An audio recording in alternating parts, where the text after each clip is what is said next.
This is One Universe at a Time. I'm Brian Koberlein. Those familiar stains on our coffee tables are always the same shape. What makes them a ring instead of a circle or a random blob? On our show today is Dr. Kara Maki, an assistant professor of mathematics at the Rochester Institute of Technology. She's going to explain to us the physics of the coffee ring. One of the things I notice, and I'm a pretty avid coffee drinker, but when you spill coffee on the counter or something and you let it dry, it doesn't dry over the entire area. It tends to form a ring. It tends to go to the edges.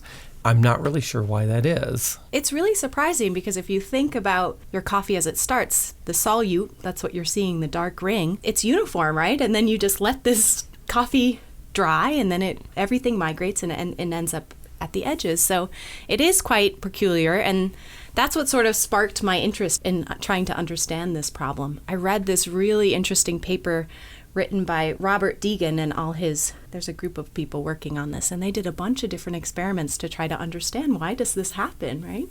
So they tried changing the substrate, right? So maybe if I spill coffee on a different substrate, does it not form this ring? Or right. Maybe if I could somehow change the composition of my coffee so the solute particles are big, right?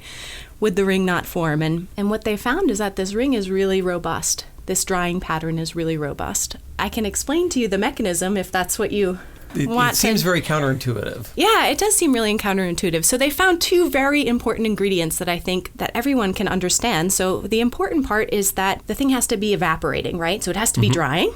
And there has to be drying near the edge of your coffee droplet. So that's called the contact line. So in regards to the contact line, they found that the only time this pattern would appear is if the contact line is actually pinned. So while this coffee is evaporating away, the edge is actually not moving. It's not moving in, what you would think would happen, right? Right.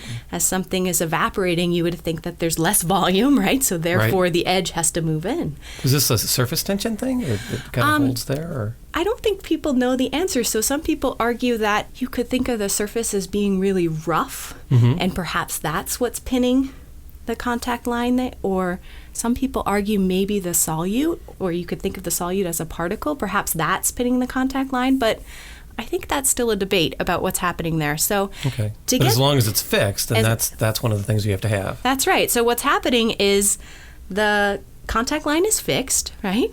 But you're losing fluid there, right?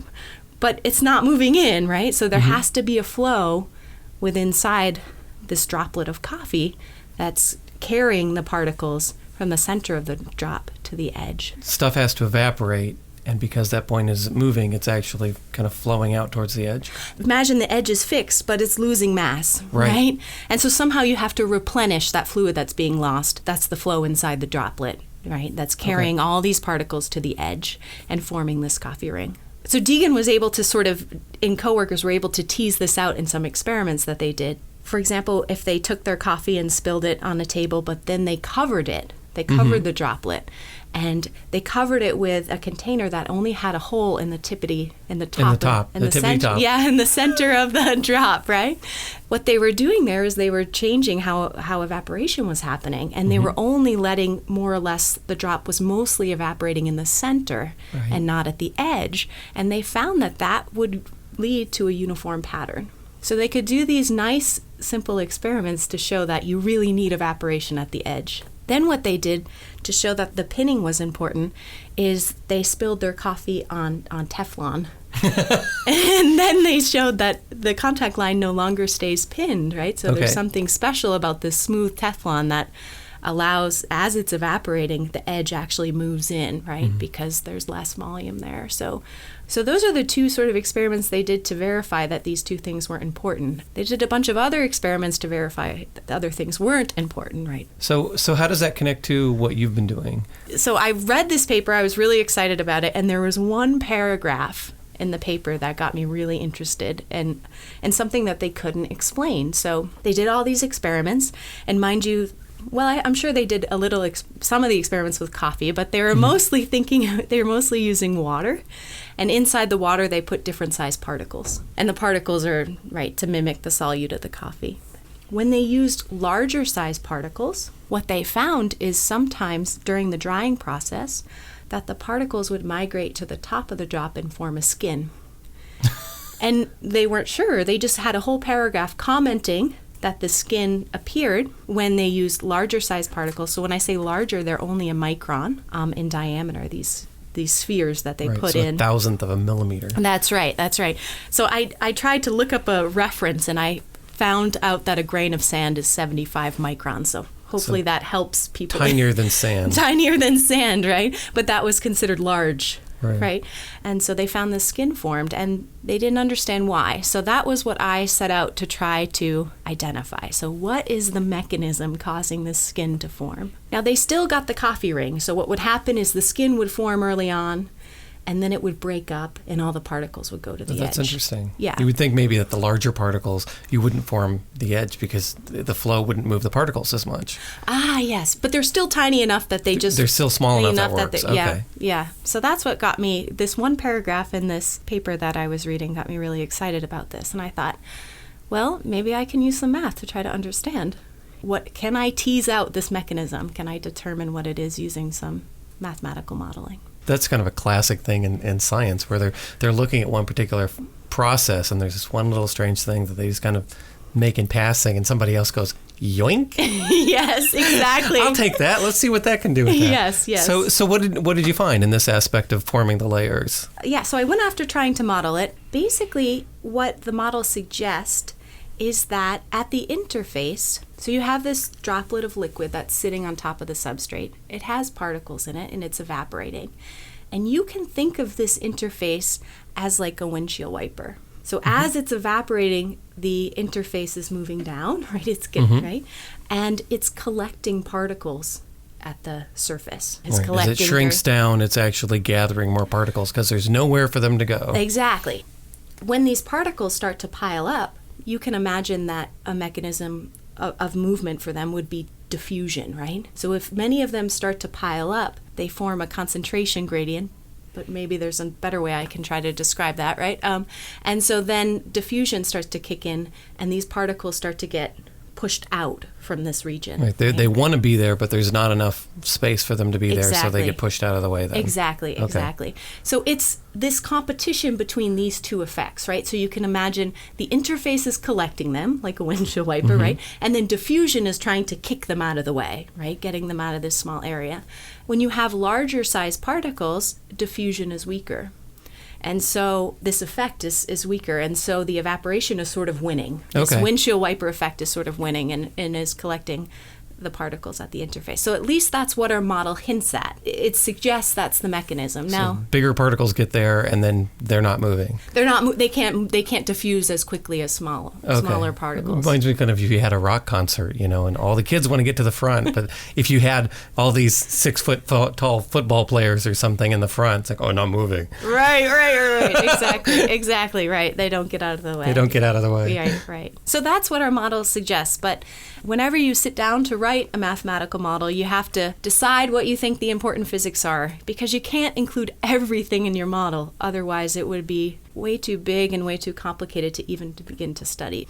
We did leave out a bunch of effects that could perhaps be playing a role, but this is at least where we're starting, right? So now you could imagine designing some sort of experiments to test this hypothesis, right? Or so now you have some simulations, right? So now we have a hypothesis of what's happening. Oh, that's cool. Yeah. What I find interesting about it is that it really kind of shows how different disciplines can interact. I mean, my background's in physics and astronomy, and your background's in mathematics. Right. And in physics, we tend to look at mathematics are the tool builders. They go off and contemplate weird, abstract things, and then when they come up with some useful tool, we'll grab it and actually use it in the real sciences. Right. And what you're doing is grabbing the physics and using it in mathematics. So you're coming at it from a different approach and still coming to a solution that models reality. The nice thing that I like about my work is that I do get to interact with a bunch of different people, right? So I can talk to chemical engineers or maybe mechanical engineers that are doing these experiments, right? So I did have an undergraduate try to do these experiments here at RIT.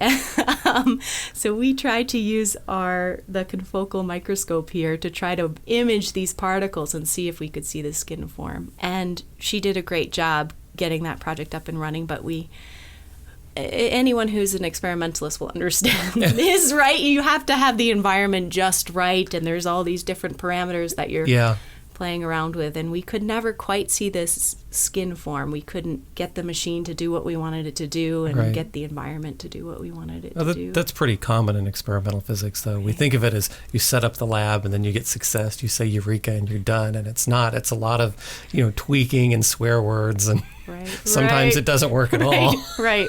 Which for me has always been that way with math. It's like, well, you try this math. No, it doesn't work. Insert profanity here. Okay, try something else. Right. I mean, I think, it's a great project. We should start collaborating with some people around here that could help us with the experiments and sort of guide us a little better than, I'm a trained mathematician, right? Right. I think it really kind of shows that mathematics is broader than I think what a lot of people imagine, because we think of mathematicians as the fuzzy-haired person, some old guy who talks to himself while walking down the sidewalk, and it's really not. There are people who work in pure mathematics that's just for the sake of mathematical understanding, but a lot of mathematicians are actually much more applied and look at real-world things. In some sense, it's like you're a physicist, but you're in the math department. Yes, I do. I feel like sometimes I wear many different hats. I'm talking to eye doctors or engineers, all different sorts of research scientists, and trying to tease out what the important thing is of the problem that they're interested in, and see how can I turn this into math and maybe give them some insight, right? The beautiful thing about a mathematical model is you can make it do unrealistic things, right? I mean, you can sort of test the limits that you can't within an experiment, right? And then you can rule out certain things. So one of the things I see with mathematics is it's what gives you precision. It is what connects you from an idea to a theory. Because you can come up with an idea, well, I kind of think this, and that kind of makes some sense, and it agrees with what I've seen, but you really need the mathematics to be able to say, at what rate does this happen? When does this change to that? In order to have that precision, you need the language of precision which mathematics gives you. Yeah. The beautiful thing, too, about thinking about applications is sometimes the application informs the math, like it pushes a new theory out, and sometimes the math informs the physics or the application. So it really goes both ways, the mathematics community is growing because, we are working on these applications and we are trying to make the math agree with what's being seen, right? Or trying to use the right math tools to explain what's being seen. So it's much wider than you think. I mean, they're in finance and physics and everything else. Right. Yeah, the influence of mathematics and physics, for example. I mean, the classic one is Newton, who developed calculus, or one of the people who developed calculus, in order to be able to do physics. I'm reminded the other way around of Riemann, who did curved spaces rather than Euclidean spaces. And of course, all the physicists were like, yeah, that's fun. Go off and do your abstract mathematics. And then Einstein comes along and says, guess what? Riemann was right. Oh, can we use your tools now? Right. We start all going after all this non-Euclidean geometry so we can do physics. Yeah, so it's a really fun area to work in. So in terms of a mathematics area, what do you think is kind of the most interesting area of mathematics for you? This isn't a traditional discipline, right? But for me, I think the really exciting part is the actual modeling, right? So I start with this real world problem and I end up writing down equations that describe it. And I have to go through this whole process to do this, right? I have to start with the basics, right? Introduce a variable, right? So what's the function that I'm going to look at that's describing this situation, right? What does it represent? What are its units, right? All these basic things. What's the important physics, right? What's the important things do I want to start with? So most of the problems that I work with, I always start with F equals ma, right? So I'm starting with basic physics and balancing forces and turning this into a beautiful mathematical equation and only keeping the terms around that are big and matter, right? So that's really a fun part of math. You're listening to One Universe at a Time. I'm your host, Brian Koberlein. We've been talking with Dr. Kara Maki, an assistant professor of mathematics at the Rochester Institute of Technology, about the physics of coffee rings. In the second half of our show, Dr. Maki gets to turn the tables and interview me. She would like to know what gravitational waves are and how they might be detected. So gravitational waves, they come up in the news a lot. What are these waves? Gravitational waves are something that came out of general relativity. So one of the things about general relativity is that gravity isn't just simply a force, it's a curvature of space and time. So that when you have mass in a region, it will bend space around it. And so if you imagine a mass that's moving, say a star orbiting another star, as they're moving, they are creating ripples in that curvature of space and time, and those radiate out from this area as gravitational waves. Very interesting. So I guess you answered my next question of what produces gravitational waves, right? Technically any mass, but what we like to look for is large masses. So neutron stars or white dwarfs or something like that would be strong masses close together.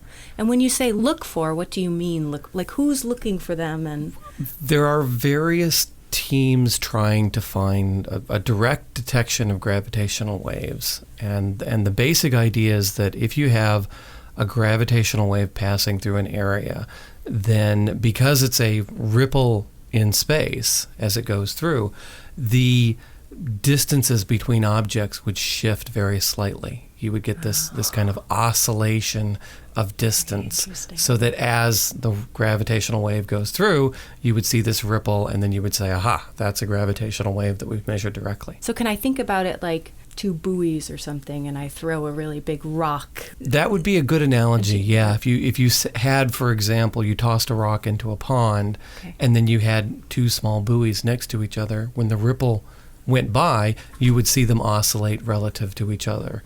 And you'd be able to say, there's a gravitational wave. So how do you see this oscillation, or how is it measured? Or this is the real challenge, because if you calculate how much these things would oscillate, you're talking about the fraction of a width of an atom. Wow. And so in order to do this, you have to apply statistics and analyze the data out of the noise. The setup typically is a laser interferometer.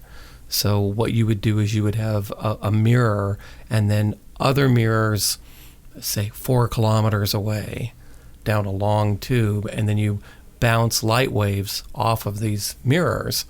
And if those mirrors oscillate a little bit, then the time for the light to go back and forth would shift, and the interference pattern that you would see would shift. And so you try and measure that small oscillation with laser light. How do you go about small vibrations? Somebody walking in the general vicinity of it can cause oscillations. Since they're so tiny, any of these, a car driving by, anything would cause these things to oscillate. And so what you have to do is you have to measure the oscillation of these things. And then you have to subtract out all of the noise. And the real challenge, both just from an experimental standpoint and from a mathematical standpoint, is that the signal is on the same order as the noise. Right. So it's kind of like trying to hear a conversation in the middle of a hurricane. Can they be seen as controversial? Or? Well, I think some people would see them as controversial. In astrophysics, we wouldn't see them as controversial because we have never had any direct evidence of gravitational waves. We haven't been able to detect them directly. But we do have a lot of indirect evidence. One comes from just the fact that general relativity works over and over and over again. All the experimental tests that we've done of general relativity works. And one of the predictions of general relativity is that there should be gravitational waves. Okay. We also have indirect evidence of gravitational waves. If you look at pulsars are these things that are dense neutron stars, and as they rotate, they will flash beams of radio energy or some other type of energy towards us. Mm-hmm. And so we can hear them as pop, pop, pop, pop, pop, pop, pop, pop, very, very, very precisely as they rotate. Well, we can measure precisely how they're moving because of that. So if you have a pulsar that happens to be orbiting another large star or a neutron star, what we would call a binary pulsar, then as that oscillates, you can measure the period of its orbit very precisely. And we've had some pulsars where we've seen this, and if you measure them over time, you can actually measure that their period is decaying, their orbit is decaying. And they're decaying because, according to general relativity, the gravitational waves are radiating away energy. And so they have less energy, so they start spiraling. They start spiraling into a smaller orbit. We've found shifts in periods of binary pulsars that match the predictions of general relativity. So we have indirect evidence of it, both just from the fact that the theory is valid and that we're seeing the effects of gravitational waves, but we haven't detected them yet. Do you think that we're going to be able to do it in the next few years? I'm not sure if we'll do it in the next few years. There are people that are hopeful that it will do it in the next few years. There is a project called LIGO, the Light Interferometer Gravitational Observer. They have just revamped the detectors on that, and there's a lot of confidence that we should find gravitational waves with this new run. And so, it's very likely that in the next few years we'll have gravitational waves. There's another project that's been proposed called LISA, the Light Interferometer Space Observer, which would be set in space and would be much more sensitive. That almost certainly would detect gravitational waves. So if we don't get it with LIGO, we'll get it with LISA. It's one of these things that we think eventually we will be able to detect gravitational waves, but it's been very frustrating trying to. I see. Is there something holding back the LISA project, or is it money, or it's always a money thing. Yeah, I mean, it takes time to actually get the funding and to build this, and there's a lot of projects under competition, and so LISA is one of those things where LIGO will make its full run first, and then I think if LIGO detects gravitational waves, you'll see a priority for LISA, because we'll have a proof of concept. We'll know that the gravitational waves are there, and then we can start looking at it and do gravitational astronomy, which is what we really want to do. Are gravitational waves related to the Big Bang or how the universe started? Or Yeah, there are some things with gravitational waves and early cosmology, because the type of gravitational waves that we're trying to detect with LIGO and things are large masses orbiting each other. So in-spiraling black holes or neutron stars, something in which they're very close and orbiting very quickly. So they would create a strong, regular gravitational wave, something that we could detect fairly easily. But we know that there are other gravitational waves out there. One of them is from early cosmic inflation. One of the big questions about the Big Bang is why is the universe so uniform? If it started very hot and dense and expanded, it didn't have enough time, according to the Big Bang model, to become even in temperature. So when we look at something like the cosmic microwave background, that background thermal remnant of the Big Bang, it's extremely uniform. It has small fluctuations, but it doesn't have big fluctuations. We don't know why. And one of the ideas to solve this problem is called early cosmic inflation, what we call cosmic inflation. And the idea with that is that when it was very dense and very hot, it entered a period of very rapid inflation, so that it basically reached a uniform temperature and then expanded really quickly, and then entered the normal range of inflation that we see now. We don't have any direct evidence of that. Evidence we could get from that is that if you take a very small area and you cause it to expand very quickly, it almost rings like a bell. You get these gravitational waves, and boom. And these gravitational waves from inflation should be out there if inflation is true.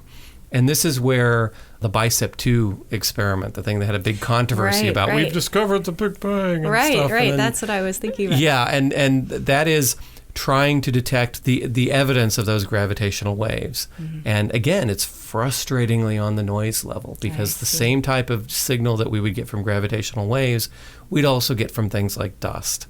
So different projects are trying to detect gravitational waves from different sources. I didn't realize that when I was assumed everyone was going after the same source. And so they haven't even been able to find it for these stars. That Gravity is very weak on a basic scale. There's a lot of things that can interact more strongly. On a large scale, gravity wins in the end, because it's going to be the fundamental force. But on all these small gravitational wave levels, the signal is so tiny compared to everything else that it almost always gets washed out.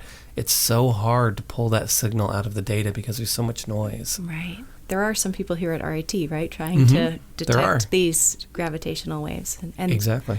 Right. Some of them are in the School of Mathematical Sciences, right? So they so this goes back to our conversations about. It really does come back to the physics is pretty established. We know, according to the physical models, we know what the gravitational waves should be doing. Right. And so to really detect them, it's a matter of data analysis. That's where the real power is coming in, because we're collecting data and we have a whole bunch of data, but it's a matter of being able to distinguish that signal from the noise while not tricking yourself. Right. Because if you look hard enough for a pattern, you can find a pattern anywhere. That's true. But you have to make sure that it's the right pattern, that we really have detected this. So are any people doing simulations? Is that also going on? There are. There's actually, with a lot of these projects, one of the things that happens is within the data, you will embed false signals. So in other words, you take the same data and then you'll incorporate a fake signal in it and see if your statistics and software can pull out. So it might be where,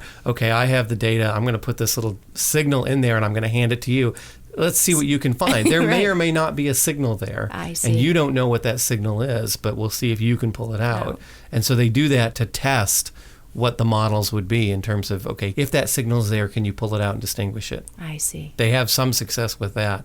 It's difficult. It's a really challenging problem. They know what the signal should look like. Is that true in Basically, theory? yeah. I mean, so they don't need to use simulations to say, simulating these two stars going around each other to try to determine what the... They do simulate what those signals would be, because in order to do this, you have to do general relativity computationally. Okay. So when you have two large masses close together, it's not just a matter of writing it on the chalkboard. You really do have to go into the details of supercomputers and model what these gravitational waves would be. I see. General relativity is set. We're not modifying general relativity. Right. And we know the types of masses, the size of black holes and neutron stars and things that would orbit each other. Okay. So it's a matter of, if they were this close, if they were orbiting in this way, what signal would be produced? And that's just a lot of computational physics trying to figure that out. So let's suppose they do detect a gravitational wave. So what's next? What does this do for your field? The really thing that we'd really love to be able to do is gravitational astronomy. So if we could detect gravitational waves on a regular basis with a good sensitivity, then we could see the effects of phenomena through gravity waves that we wouldn't necessarily see otherwise. So you can predict what's happening out. Right, or we can measure what's happening. So out. one of the big challenges we have in astronomy is that we are in the middle of a galaxy. Yeah. And that galaxy is filled with stars and dust, which is great if you want to look at stars and dust. But if you want to look beyond our galaxy, one of the big things, there's a large section of the sky, which is towards the center of the Milky Way, that's called the Zone of Avoidance. And it's called that because there's nothing but gas and dust in that direction. Wow. And we can use some things like infrared or radio astronomy to kind of peer through that. But we're still limited because it's absorbing some of this stuff. So what we'd love to be able to do is be able to detect things beyond that. I see. Gravitational astronomy would give us a chance to do that because gravity waves aren't shielded. When gravity waves go through a material, they keep going. They can't be absorbed by anything. They can't be blocked by things. I see. So if there were two merging black holes on the other side of the galaxy through the zone of avoidance, with gravitational astronomy, we could observe it. Wow. And if there were supernovas there behind the dust that we couldn't see, that would create gravitational waves that we could in principle observe. It would open up a whole other field. It's almost as if when we developed radio technology and we could then see radio waves, and it opened up what we could do with astronomy. It gave us the cosmic microwave background. It told us the age of the universe that we couldn't have done before. With optical telescopes, we couldn't do this. So by having radio astronomy, it opened up a new field. Gravitational astronomy would open up a whole new field. It would allow us to explore things we just can't do right now. We've been talking with Dr. Kara Maki, an assistant professor of mathematics at the Rochester Institute of Technology. Our program is produced at RIT by Mark Gillespie with support from the RIT College of Science. I'm your host, Brian Koberlein. Thanks for listening to One Universe at a Time.